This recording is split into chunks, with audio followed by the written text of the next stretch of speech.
We continue our prospect spotlight with the player we both have at second overall for the 2024 NHL Draft. We'll talk about Ivan Demidov on today's episode of Locked On NHL Prospects. You are Locked On NHL Prospects, part of the Locked On Podcast Network. Your team every day.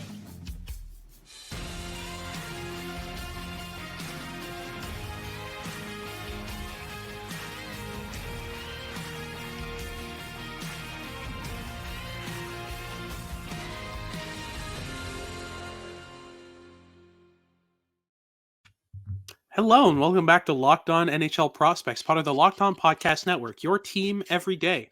On this podcast, we break down everything prospects related for you 5 days a week, Monday to Friday. I'm Hattie Kalikesh, joined by Sebastian High, and on today's show, we'll be breaking down Ivan Demidov's play in the MHL. We'll talk about his projection, his tools. Obviously, we'll start with the tools in our first segment, talk about the puck skills. We'll get into our second segment, we'll talk about the toolkit and habits. In our third segment, we'll talk about the projection and the player's team fit.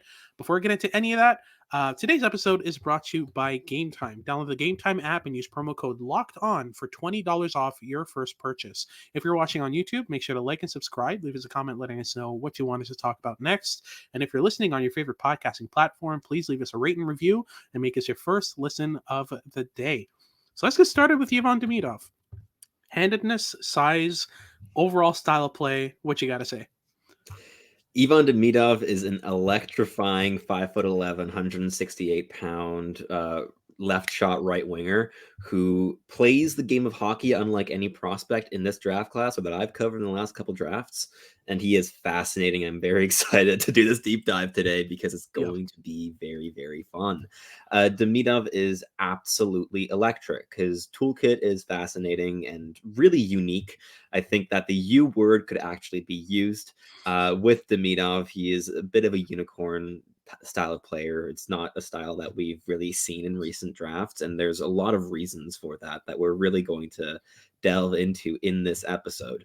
He's been playing in the MHL this season. He's only logged 4 games in the KHL with SKA St. Petersburg because they do not play young, fun wingers. It goes against the philosophy of the organization.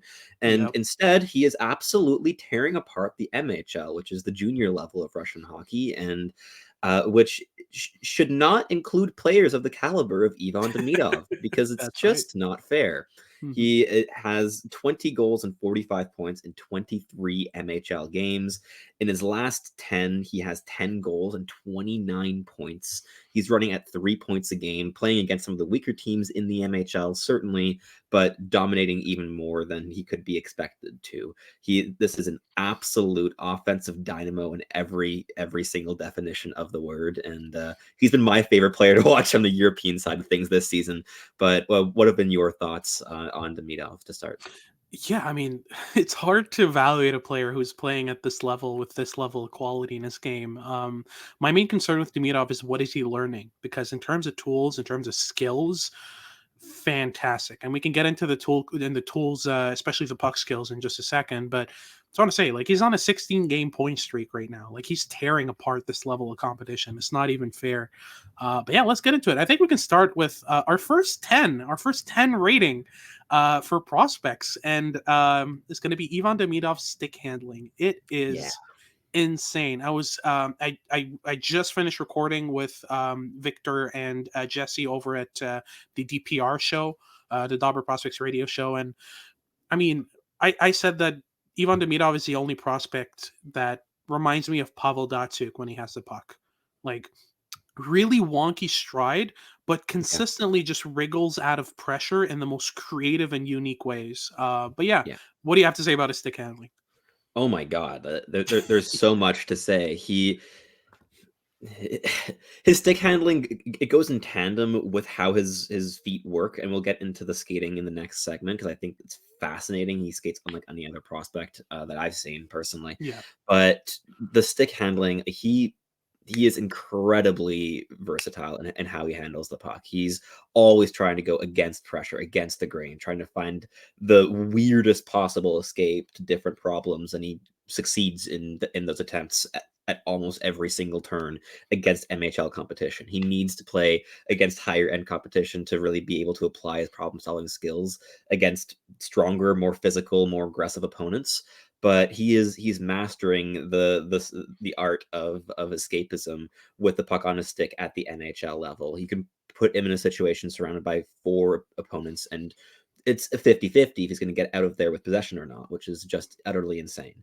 He has really flexible wrists, really like very comfortable top hand, very flexible in that facet, and can stick handle inside like a quarter of a phone booth, if we're going with that expression. Like he needs no space to handle the puck with incredible accuracy, and he can find those escapes so consistently, and he uses his hands to solve problems whenever they come his way, but he doesn't rely on them in the same way that we see other high-end handlers do especially among like NHL draft eligible prospects when they're still 18 or 17 years old.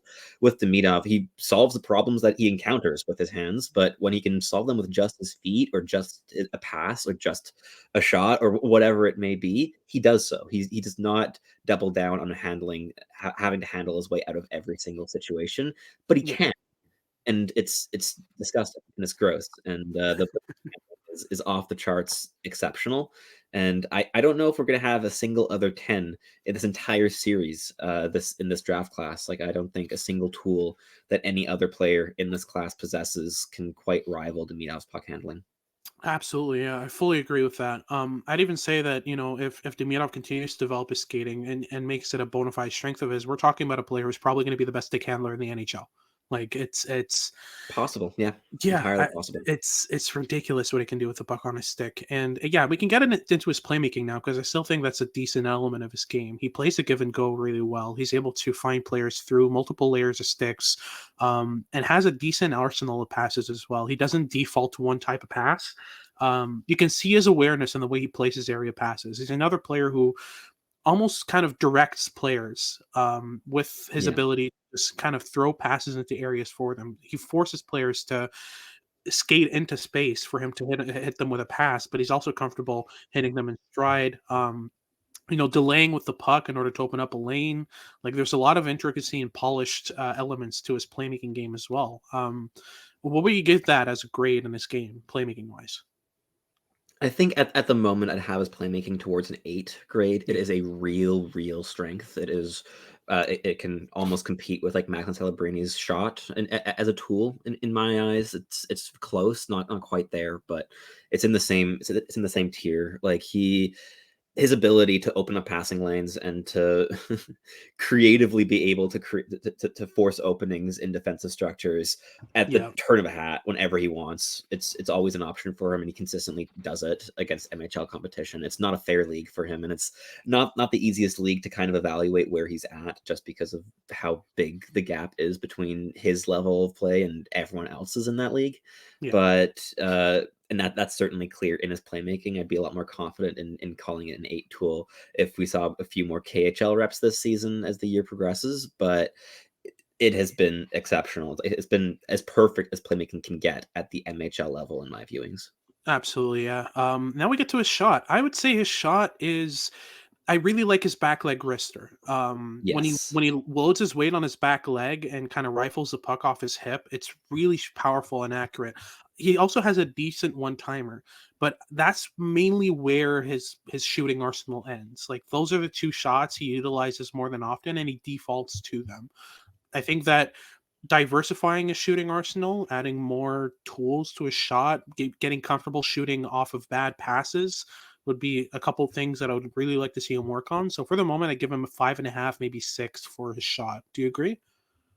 Yeah, I would agree. I think like a 6 would be my personal take here. As you said, there's a lot less versatility and adaptability in his shooting arsenal than he portrays with his puck handling and his skating and the playmaking ability. Yeah, But it all comes down to his off puck movement. That's how he scores his goals, is moving incredibly well off puck, and of course getting himself into high danger areas with his puck handling and the skating ability. But the shot itself is not the crux of his offensive game by any stretch of the imagination, despite it being a strength. Like, it is well above NHL projected average. It is going to be a real nice tool, but it is complementary in his overall offensive toolkit. For sure. And that wraps things up for the puck skills. Now we'll get into the tools, the toolkit, and the habits in Ivan Demidov's game, and how they uplift his ability to make plays at the dangerous pace and level that he's able to maintain in the NHL right now. We'll get into that right after these messages from our sponsors over at Game Time. If you like to buy tickets, especially last minute for events, and have a schedule that is as volatile as mine, Game Time is the best place to get that done. Game Time's a great source for last minute tickets. You can get them up until the last minute before the event, and sometimes even an hour after they start. And that's for any event, whether that's a hockey game, theater, comedy, anything that requires tickets. Game Time has you covered. They're obsessed with saving you money as well. They have a bunch of deals that help you find the best price for your tickets. My favorite deal is zone deals. Zone deals are a deal where you pick the section and Game Time picks a seat, and that gives you about an 18% average on savings. And the Game Time guarantee makes sure that you get the best price possible. If you find a ticket in the same section and row for less than what Game Time has to offer, Game Time will reimburse you 110% of the difference. So take the guesswork out of buying tickets with Game Time. Download the Game Time app, create an account, and use code LOCKEDON for $20 off your first purchase. Terms apply, but again, really simple. Just create an account and redeem the code LOCKEDON, LOCKEDON, for $20 off. Download Game Time today. Last minute tickets, lowest price, guaranteed. Alrighty, so moving on to our second segment, we'll be talking about the tools, the toolkit, and the habits in Ivan Demidov's game. I think this is where it gets a bit tricky with Demidov, because there's hits and misses here. I think we can start off with the skating ability. For me, I give it an average rating. It's about a 5, and it's mainly because the output is so much better than the input. You look at the stride in isolation, you look at the technique in isolation, and it's just all sorts of weird, right? It is so weird. I mean, I think I'm gonna give it a 7, but I can see any Wow. argument made between like 5 and like 8. Like, it's because it is so wacky. I fully agree. Like the the input is not good. The stride mechanics are really flawed. He lacks power in his strides, and the acceleration can certainly really use some work, but his ability to retain momentum and redirect it in his movement allows him to get around the ice really well. He's a fascinating skater because it's entirely edge work based and entirely is inside edges. It's all he really uses to get around the offensive zone, but he floats, and he's incredibly fluid when he's really relying on those inside edges, and he floats around the offensive zone, especially off puck, in a way that I haven't seen any prospect really do, with just how adaptable and fluid he is in relying on those inside edges to just it's always like a cyclical motion with Demidov. There's always a circular motion with how he approaches the game as a skater in the offensive zone, and I think it's fascinating. It is really unique. Has some shades of Antonio Strange's, weirdly, but the input is certainly flawed, and it needs work. But with just how good the output is, I'm quite confident that he'll be able to work on the input with time and really develop into a slam dunk, like 7 to 7.5 level skater with time. Whereas right now there's more flashes of that ability. And I think that I'm personally willing to bet on that becoming a core strength at the NHL level. But with how it looks right now in the MHL, it's certainly not how it's going to act in a professional environment. And Yeah.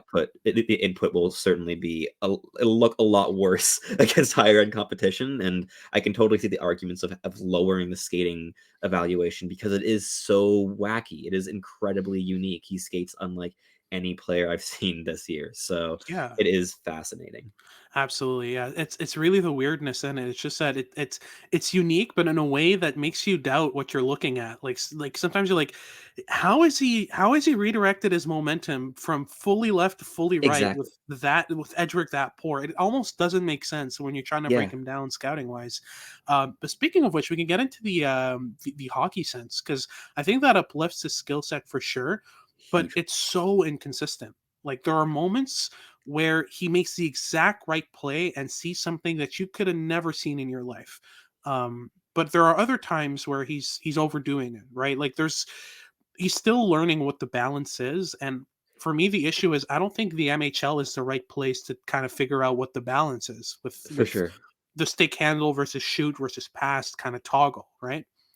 Entirely, like, I'm fully on board with that. Like, I think that the MHL is a league where he's dominating right now, but he's also stagnating in terms of his development, Yeah, because he's not being challenged. He can do whatever he wants on the nights where he wants to be a playmaker. He will be a playmaker. When he wants to be a goal scorer, he will do that. It has a lot less to do with the teams he's playing against and applying his tools in situations where they are more applicable. It's a lot more to do with what is fun in the moment because he yeah, can do it all at this level, which is not really how you encourage prospects to develop and grow. And certainly, I think there's a lot of potential criticism with how SKA has been handling their two like young superstars in Michkov and Demidov, because they're sending them into situations that are just not ideal. And Michkov was able to make the most out of it in Sochi last year, where like getting the KHL reps was exactly what he needed. And Demidov needs a similar thing this year. He needs to be challenged, and he needs to fail. He needs to make mistakes. And right now he's at a point where he thinks the game so well, usually, that he doesn't really make that many mistakes in terms of like individual things. The mistakes he makes are more about overconfidence in his toolkit and just trying too much, because that's the only way that he gets forced into mistakes, is when he bites off more than he can chew yeah. at this level of play. And it results in a bit of a pond hockey style of play where he's just going out and dominating in the offensive zone and doing whatever he wants. But that really limits how much he's being challenged in order to grow. So that's one thing that I've certainly noted this season, in terms of every viewing I have of him is incredibly fun, but he's not being challenged to layer his tools together consistently. And he's doing a decent amount of that out of his own volition, but the consistency of that is really lacking because of the situation that he's in. For sure. And the only thing I'd also add is he's making mistakes. They're just going unnoticed and unpunished because Exactly. it Yes, doesn't that's what I was matter. going for. Exactly. Yeah. That's the main issue. Like I Yeah. think that making mistakes that end up in turnovers, making mistakes that end up with lost possessions and goals against, that's actually going to Things learned. benefit his game because he's going to learn that what works and what doesn't. Right now in the MHL, because of how skilled he is, everything's working. And it's not really it's not helping his game. And we're also taking into consideration the fact that the MHL has actually dropped a level because the KHL has dropped a level. So a bunch of players who would be playing in the MHL are playing in the KHL right now. Yeah. So even the level of competition in the MHL has dropped a level. So it's just made everything a lot more complicated for Demidov in terms of his development. But I think that if he can get in a similar situation with Michkov, or God forbid, ends up in Sochi with him, oh my goodness, so that would be amazing for his game. I just Yeah. I have a hard time seeing his hockey sense develop further where he is right now. Yeah. But yeah, where would you rank his hockey sense right now on the rating scale? Right now, I would put it down as a 7. I would say the flashes of it go as high as 9, but they go as low as like 5 as well, right? Like For sure. the mistakes can sometimes be like hair pulling level, and can hurt. And then, as you said, they never go punished, and he's not really learning from them, which makes it a bit more frustrating to watch from an outside perspective. But at his best, his off puck movement in the offensive zones is probably the best I've seen in this draft class so far. And he's Mhm. constantly in motion, trying to create off puck. And with the puck on his stick, he's even more dangerous, almost, right? But he continues to create, whether he has the puck on his stick or not, and that is something that is just so key, but is also something that we have to see if that translates to consistent KHL performances, right? Like, is he going to be able to get involved off puck as much offensively against KHL competition? Like, probably not as much, obviously, but what Mhm. degree will that be? Like, there's definitely still questions on that front, but the flashes of intelligence and high-end processing and high-end creativity are just blinding, and they're exceptional, and the highs are astronomical with Demidov, Absolutely. but the questions certainly remain. Yeah, absolutely. And just to close things off, I also want to talk about the off puck engagement because it is a big part of his Yes. game. He's a really good back checker. That's a big habit in his game. He's constantly looking to check backwards and lift the stick, get a puck in transition, and kind of drive it the other way. These are elements of his game that are fairly polished. And that is one thing that I really want to see from these skilled players is, are you just a high octane offensive player with just kind of low calorie defense, or do you put in an effort? And Demidov certainly puts in an effort, and the more he puts in effort, the more he's going to put himself in defensive situations, and the more he puts himself in defensive situations, the more he learns from them and incorporates them into his game. So I think that this is an element of his habits that could really help him make the NHL eventually, because For we've sure. seen these flash in the pan offensive players before. They don't always pan out because they don't have the positioning and defensive acumen and effort level and engagement to be NHLers. But that wraps things up for our second segment. We'll get into our third, where we talk about Ivan Demidov's projection, what his upside is, what his floor is, and which team would be the best fit after these messages from our sponsors over at FanDuel. Get buckets with your first bet on FanDuel, America's #1 sportsbook. Because right now, new customers get $150 in bonus bets with any winning $5 bet. That's $150 if your bet wins. You can bet on all of your favorite NBA players and teams with quick bets, live same game parlays, exclusive props, and far more.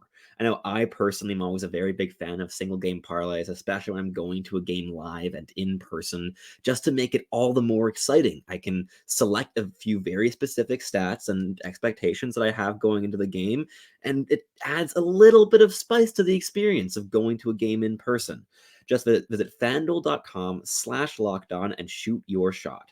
FanDuel, official sportsbook partner of the NBA. Alrighty, so let's close things off here with our projection of Ivan Demidov in the NHL, what we expect from him, his floor, his upside, how many points he's likely to collect, and which team would be the best fit for him. So let's get things started here. I think we can start with the floor. Ivan Demidov's floors have been interesting because he's very smart, he's very engaged, he's very aware, and also just supremely skilled. So what do you see as the potential worst case scenario for Demidov? The worst case scenario would be if he never fully really learns how to rein in the pond hockey style and learn how to manage his habits to really correspond with what creates advantages at the NHL level.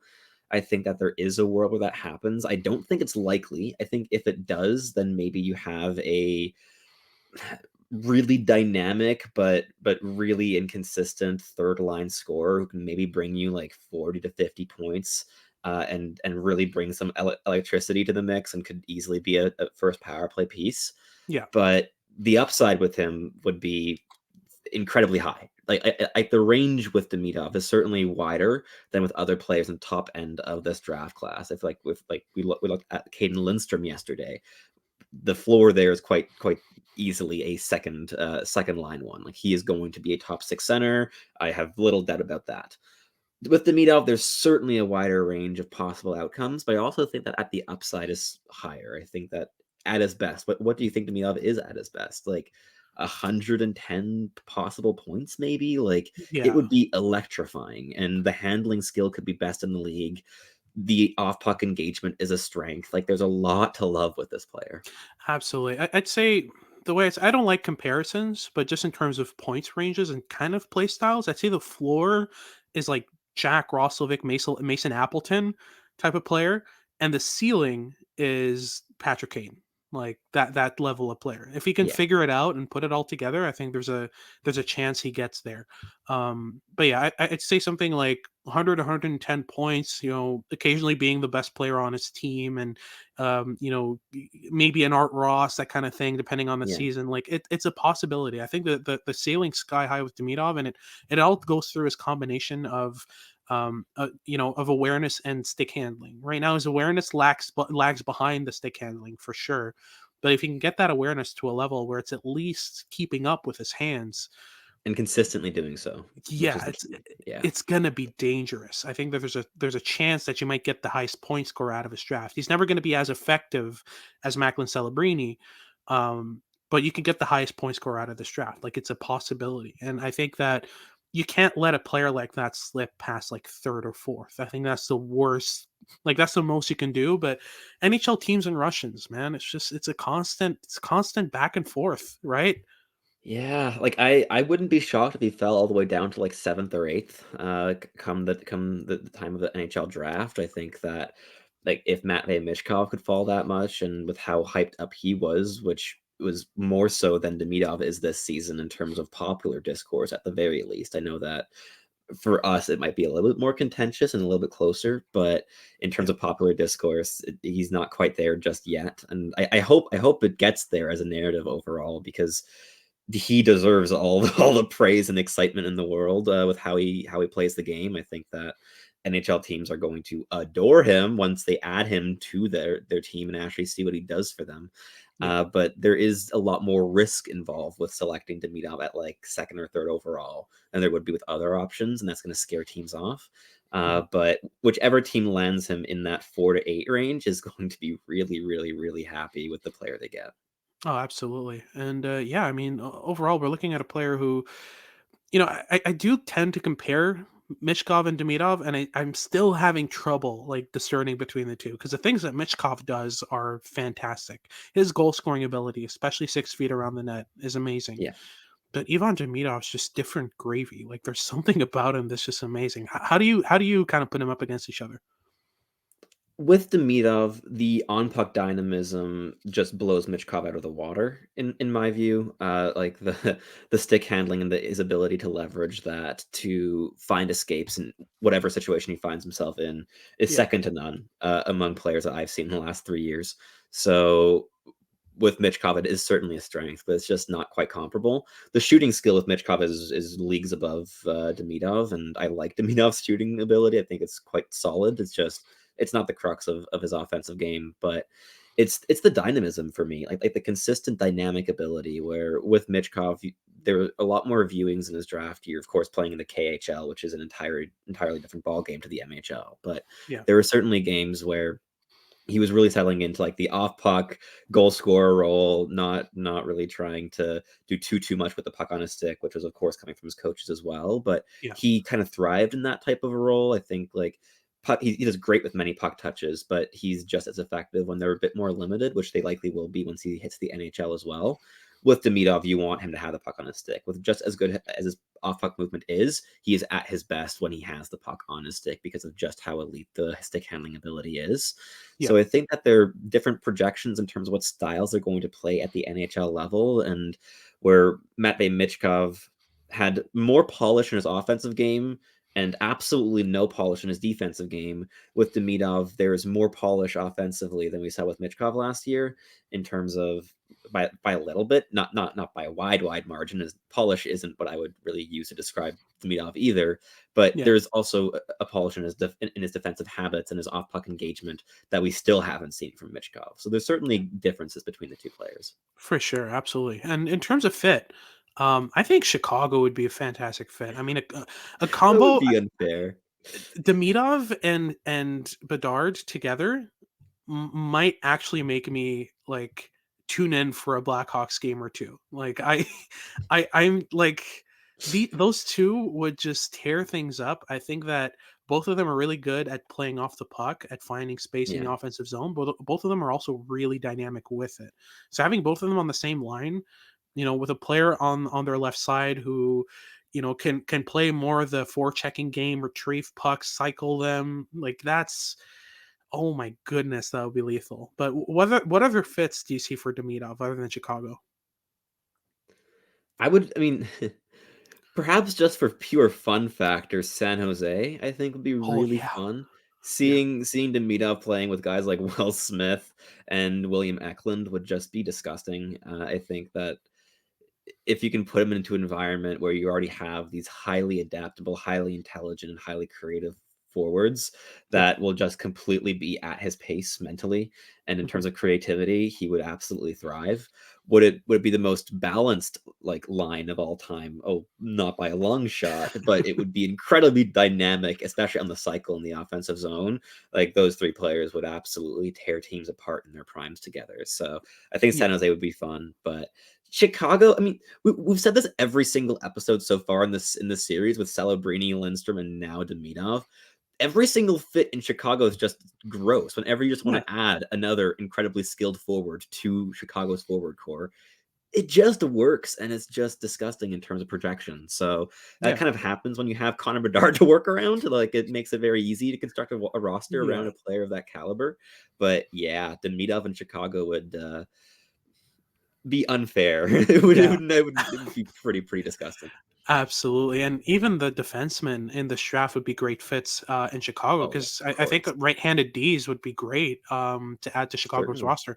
But either way, that wraps things up for today's show. Thank you very much for tuning in. If you like what you've been watching, make sure to like and subscribe. Leave us a comment letting us know who you want us to cover next. And if you're listening on your favorite podcasting platform, make sure to make us your first listen of the day and leave us a rate and review. It helps the channel out a lot. For your second listen of the day, make sure to check out Locked On Sports Today. They got all your news and updates about what's going on around sports on a 24/7 YouTube news channel. And make sure to tune in for the rest of our shows of the week as we continue our prospects coverage and prospect spotlights for the 2024 NHL Draft. This has been Hadi Kalikesh with Sebastian High, and we hope you tune in next time.